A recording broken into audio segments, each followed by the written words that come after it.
Hello everyone.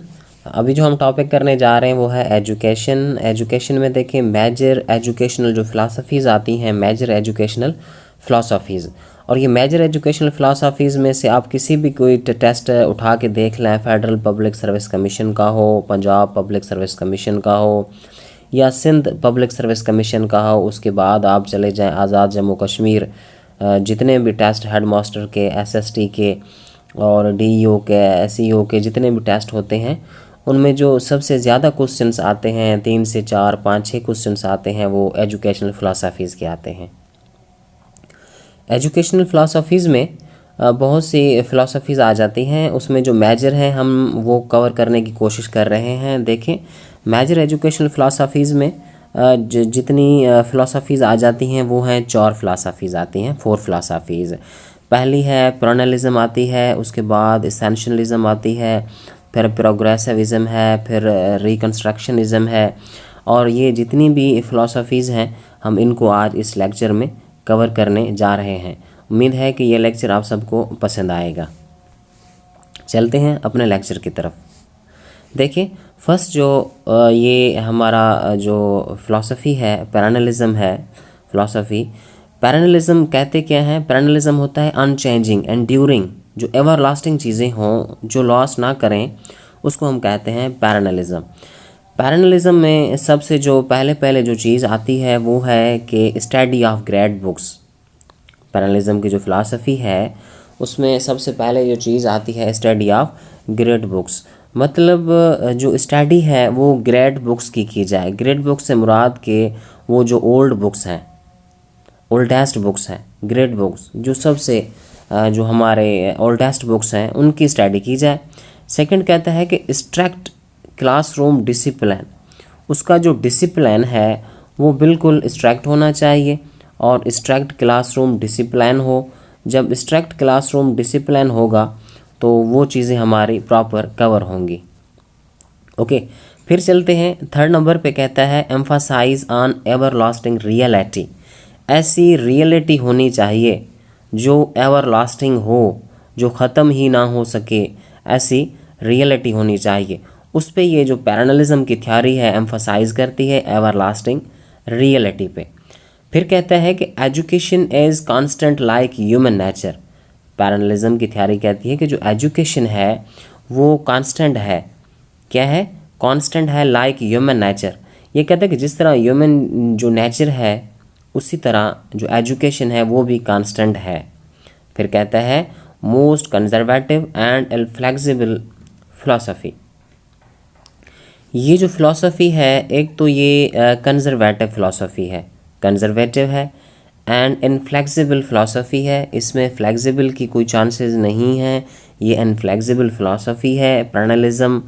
क्योंकि इसमें देखें स्ट्रिक्ट क्लासरूम डिसिप्लिन हो, ग्रेट स्टडी, जो ग्रेट जितने भी बुक्स हैं उनकी स्टडी की जाए।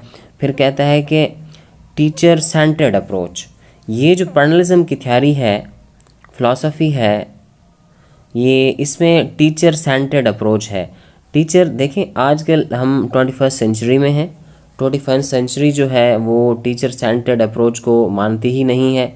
21st सेंचुरी कहती है कि चाइल्ड सेंटर्ड अप्रोच हो, मगर पैरेललिज़म जो फ़िलासफ़ी है वो कहती है कि टीचर सेंटर्ड अप्रोच हो। और जब टीचर सेंटर्ड अप्रोच होगा तो उसका करिकुलम क्या होगा? Reading great thinkers of history. जितने भी हमारे reading great thinkers of history, जितने भी हमारे ग्रेट थिंकर्स ऑफ हिस्ट्री हैं उनको हम रीड करें। जैसे उसके बाद कहता है कि मैथमेटिक्स को रीड करें, साइंस रीडिंग करें और सोशल स्टडी के सब्जेक्ट्स हम रीडिंग में लाएं। जब ये पैरेललिज़म की थ्योरी में ये सारी चीज़ें कवर आ जाती हैं, ये आ जाता है, इसके बाद ये, इसके बाद ये, आपने देख लिया कि इसमें जितनी भी 6 से 7 हमने वो मेजर पॉइंट्स क्लियर किए हुए हैं जो सबसे ज़्यादा इम्पॉर्टेंट हैं। इसका जो एक्सपोनेंट्स हैं इस पैरेललिज़म फ़िलासफ़ी के वो है मार्टिन है, मार्टिन एक्सपोनेंट है इसका, एडलर है, एडलर, उसके बाद आता है हेडसन। हेडसन जो है ये भी इसका एक्सपोनेंट है जिसने पैरेललिज़म का इसका फ़िलासफ़ी का कॉन्सेप्ट दिया। अभी चलते हैं दूसरे फ़िलासफ़ी पे। उसके बाद आता है एसेंशियलिज़म। एसेंशियलिज़म है वो इम्पॉर्टेंट चीज़ें, सबसे ज़्यादा इम्पॉर्टेंट चीज़ें क्या होनी चाहिए। अब ये सारी चीज़ें जितनी भी हैं ये आती हैं एसेंशियलिज़म में, ये आती हैं एसेंशियलिज़म में। एसेंशियलिज़म में ये सारी चीज़ें हमारी कवर होती हैं। एसेंशियलिज़म क्या कहता है, ये जो फ़िलासफ़ी है एसेंशियलिज़म की, ये फ़िलासफ़ी कहती है स्ट्रेस ऑन मेंटल डिसिप्लिन। जो स्ट्रेस है वो मेंटल डिसिप्लिन पे होना चाहिए, सबसे ज़्यादा जो स्ट्रेस है वो मेंटल डिसिप्लिन पे होना चाहिए, ये जो फ़िलासफ़ी कहती है। सेकंड में कहती है knowledge comes from hard work. ये वो जो नॉलेज है वो हार्ड वर्क से आनी चाहिए, मतलब knowledge comes from hard work, जो नॉलेज है वो हार्ड वर्क से आती है। क्योंकि इन एसेंशियलिज्म फ़िलासफ़ी का मानना है, कहना है कि जो नॉलेज है वो हार्ड वर्क से आती है, सॉफ्ट वर्क से कभी भी नॉलेज नहीं आ सकती, इस फ़िलासफ़ी का कहना है। फिर कहता है focus on teaching of essential information and essential values of past. ये जो फ़िलासफ़ी है फोकस करती है essential teaching of essential information, जितनी भी एसेंशियल इंफॉर्मेशन है, इम्पॉर्टेंट इंफॉर्मेशन है सबसे ज़्यादा, उस पर टीचिंग का फोकस करती है। And essential values of past, और जितने भी एसेंशियल वैल्यूज़ हैं पास्ट के उन पे ये एम्फसाइज एंड फोकस करती है एसेंशियलिज्म की जो फ़िलासफ़ी है। फिर कहता है टीचर सेंटर्ड अप्रोच, ये भी देखें पैरेललिज्म की तरह, ये भी जो एसेंशियलिज्म है, ये जो फ़िलासफ़ी है, ये भी टीचर सेंटर्ड अप्रोच है। इसमें जो भी चीज़ें आ जाती हैं, इसमें जो भी तरीक़ेकार मैथडोलॉजी है वो टीचर सेंटर्ड अप्रोच से ही लिंक करता है। फिर कहता है student is passive and only lessons and learns. आपको ये पता होना चाहिए जब एसेंशियलिज्म हो या पैरेललिज्म हो या आप किसी भी थ्योरी में चले जाएं या फ़िलासफ़ी में चले जाएं, उसमें जो टीचर सेंटर्ड अप्रोच की बात होगा, टीचर सेंटर्ड अप्रोच की बात होगी, उसमें ये चीज़ें क्लियर हैं कि वो पैसिव है और जो स्टूडेंट्स हैं वो पैसिव होते हैं, लिसन्स करते हैं एंड लर्नर्स होते हैं। यह थ्योरी हमें क्लियरली बताती है। फिर उसके बाद जो इसका करिकुलम है, वो उसका जो करिकुलम है वो है रीडिंग, राइटिंग, ट्रेडिशनल सब्जेक्ट्स।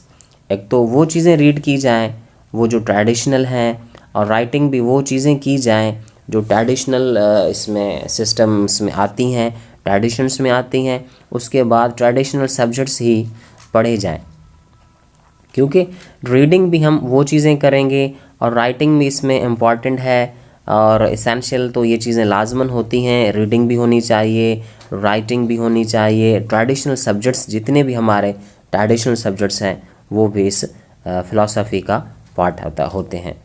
उसके बाद एसेंशियलिज्म कहता है कि जो इसका मेथड है वो है सोक्रेटिक मेथड। इसका मेथड कौन सा है? सोक्रेटिक मेथड है, डायरेक्ट इंस्ट्रक्शन। डायरेक्ट इंस्ट्रक्शन जो मेथड है हमारा वो एसेंशियलिज्म की थ्योरी में आता है। अब ये जो एसेंशियलिज्म की मेन सबसे ज़्यादा इम्पॉर्टेंट जो पॉइंट्स हैं हमने वो लिख के आपको क्लियरली समझा दिए। और ये जितने भी पॉइंट्स हैं, एसेंशियलिज्म हो, पैरेललिज्म हो, या आगे हम किसी और थ्योरी फ़िलासफ़ी में जाएंगे, इनके सबसे ज़्यादा जो क्वेश्चंस हैं रिपीटेशंस होती है किसी भी HM के हेडमास्टर्स के टेस्ट में, और बहुत से फेडरल और Sindh public and Punjab public service commission के टेस्ट्स में। फिर चलते हैं कंस्ट्रक्शनिज़म। ये कंस्ट्रक्शनिज़म क्या है? मतलब जो भी चीज़ें हैं वो कंस्ट्रक्ट होनी चाहिए, कंस्ट्रक्ट हों, रिकंस्ट्रक्ट हों। मतलब एक चीज़ें तो हैं हमारे पास मगर वो रिकंस्ट्रक्ट होनी चाहिए। रिकंस्ट्रक्शनिज़म क्या कहता है थ्योरी? रिकंस्ट्रक्शनिज़म कहती है कि एक तो जो इन्वायरमेंट है वो डेमोक्रेटिक इन्वायरमेंट होना चाहिए। फर्स्टली क्या कहता है? डेमोक्रेटिक इन्वायरमेंट होना चाहिए। फिर कहता है कि prepare students for social revolution, और जो स्टूडेंट्स हैं उनको प्रिपेयर किया जाए सोशल रेवोल्यूशन के लिए।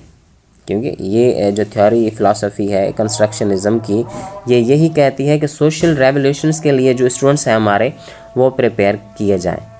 फिर कहते हैं कि teacher students how to take decision, teach students how to take decisions, और स्टूडेंट्स को ये सिखाया जाए कि डिसीजन किस तरह लेना चाहिए, क्योंकि काफ़ी जगहों पे देखा जाता है कि स्टूडेंट्स कोई ऐसा डिसीजन नहीं ले सकते अपने फ्यूचर का, अपनी लाइफ का, अपने कैरियर का। तो ये चीज़ें जितनी भी हैं ये स्टूडेंट्स को सिखाई जाएं कि वो अपना जो स्ट्रांग डिसीजन है वो कोई डिसीजन अपने इस हवाले से भी ले सकें। ये जो फ़िलासफ़ी है इस पे भी ज़्यादा स्ट्रेस करती है। फिर कहता है कि focus social problems and social reforms. हमारे यहाँ जितने भी सोशल प्रॉब्लम्स हैं, आप देख रहे हैं आजकल 21st सेंचुरी में कितने इश्यूज़ रेज होते हैं, और इसमें कहता है कि सोशल रिफॉर्म्स आनी चाहिए। हमारे जो पास्ट के जितने भी चीज़ें हैं, ट्रेडिशंस हैं, उन सब में सोशल रिफॉर्म्स आनी चाहिए। ये तब होगी जब हम रिकन्स्ट्रक्शनिज़म की जो फ़िलासफ़ी है उसके थ्रू हम जाएंगे। फिर कहता है कि teacher helps students learn critical issues. Teacher जो है वो स्टूडेंट्स को हेल्प करे, teacher help students learn critical issues. Teacher students की हेल्प करे लर्न क्रिटिकल जितने भी इश्यूज़ हैं उनको सीखने के लिए जो टीचर है वो स्टूडेंट्स की हेल्प करे। फिर कहता है बिल्डिंग अ जस्ट सोसाइटी, और एक जो सोसाइटी है उसको बिल्डअप किया जाए, उसकी बिल्डिंग की जाए, सोसाइटी को ही डेवलप किया जाए। रिकन्स्ट्रक्शनिज़म की जो फ़िलासफ़ी है वो कहती है। फिर है reorganising and restructuring education process. हमारे यहाँ जितना भी एजुकेशन प्रोसेस है उसको रीऑर्गेनाइजिंग एंड रीस्ट्रक्चरिंग किया जाए, जो भी हमारा प्रोसेस चल रहा है। और इस फ़िलासफ़ी के जो एक्सपोनेंट्स हैं वो हैं ब्रैमलैंड, काउंट्स एंड फेरर है। ये जो रिकन्स्ट्रक्शन की फ़िलासफ़ी थी, हमने इसके मेजर पॉइंट्स क्लियर किए हैं। होप कि आपको ये चीज़ें समझ आई होंगी। फिर चलते हैं नेक्स्ट जो हमारा फ़िलासफ़ी है। अभी ये जो फ़िलासफ़ी है ये फ़िलासफ़ी प्रोग्रेसिविज़म है। प्रोग्रेसिविज़म होती है जो प्रोग्रेस करे, डेवलप हो, जो तरक्की करे, तरक्की पसंदी हो की तरफ जाए और तरक्की करे, डेवलप हो, तो उसको हम कहते हैं प्रोग्रेसिविज़म। प्रोग्रेसिविज़म का जो फर्स्ट है कि फ्रीडम ऑफ स्टूडेंट्स होना चाहिए। स्टूडेंट्स की कोई भी स्टूडेंट्स के ऊपर पाबंदियां नहीं होनी चाहिए। उसके बाद कहता है कि नेचुरल इन्वायरमेंट होना चाहिए। ये जो फ़िलासफ़ी क्या कहती है, नेचुरल इन्वायरमेंट होना चाहिए। फिर थर्ड पे कहता है कि टीचर इज़ फैसिलिटेटर। जो टीचर है वो जस्ट एक फैसिलिटेटर होना चाहिए। टीचर फैसिलिटेटर होना चाहिए।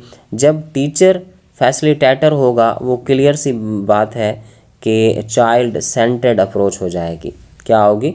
चाइल्ड सेंटर्ड अप्रोच होगी, जो नीचे हमारे कॉलम में लिखा हुआ है। फिर प्रोग्रेसिविज़म कहती है कि एम्फसाइज स्टूडेंट रेस्पेक्ट, और जो स्टूडेंट की रेस्पेक्ट है उस पर भी एम्फसाइज़ किया जाए, उस पर भी तवज्जो की जाए, उस पर भी ये चीज़ जो फ़िलासफ़ी है वो स्ट्रेस करता है कि प्रोग्रेसिविज़म जो फ़िलासफ़ी है एम्फसाइज स्टूडेंट्स रेस्पेक्ट भी होनी चाहिए। फिर कहते हैं कि school run on democratic lines. जितने भी स्कूल्स हैं वो रन हो डेमोक्रेटिक लाइन्स पे, क्योंकि जब स्कूल डेमोक्रेटिक लाइन पे रन नहीं होंगे, नहीं चलेंगे, तो हमारी कोई भी चीज़ें क्लियर नहीं हो सकती। फिर कहता है कि एक्सपेरिमेंटल नॉलेज इज़ रियल। हाँ, यस, ये जो फ़िलासफ़ी है प्रोग्रेसिविज़म की, ये स्ट्रेस करती है कि जो एक्सपेरिमेंटल नॉलेज है वो ही रियल है, और कोई नॉलेज रियल है ही नहीं, एक्सपेरिमेंटल नॉलेज ही रियल है। फिर आगे कहता है कि कोऑपरेटिव लर्निंग, उसमें कोऑपरेटिव लर्निंग होनी चाहिए, एंड प्रॉब्लम सॉल्विंग, और उसमें प्रॉब्लम सॉल्विंग जो उसका मैथडोलॉजी है उसमें जो इस्तेमाल होती है, अप्लाई होती है cooperative learning and problem solving strategy and methodology इसमें इस्तेमाल होती है। फिर चलते हैं आगे, जो लास्ट है वो है कि कॉल्ड एक्सपेरिमेंटलिज्म एंड इंस्ट्रूमेंटलिज्म। इस फिलॉसफी को इंस्ट्रूमेंटलिज्म एंड एक्सपेरिमेंटलिज्म कहा जाता है, क्योंकि ऊपर ये कह चुका है कि एक्सपेरिमेंटल नॉलेज इज़ रियल, इसी वजह से ये एक्सपेरिमेंटलिज्म है एंड इंस्ट्रूमेंटलिज्म भी इसको हम कहते हैं। जो इसके एक्सपोनेंट हैं वो जॉन डेवे हैं। जॉन डेवे जो एजुकेशनिस्ट है, इसने एजुकेशन के फील्ड में बहुत सा काम किया और ये जो फ़िलासफ़ी है प्रोग्रेसिविज़म की, ये भी जॉन डेवे ने दी हुई है। उम्मीद है कि ये सारी चीज़ें आपको अच्छे तरीके से समझ आई होंगी और दूसरे लेक्चर में हम वो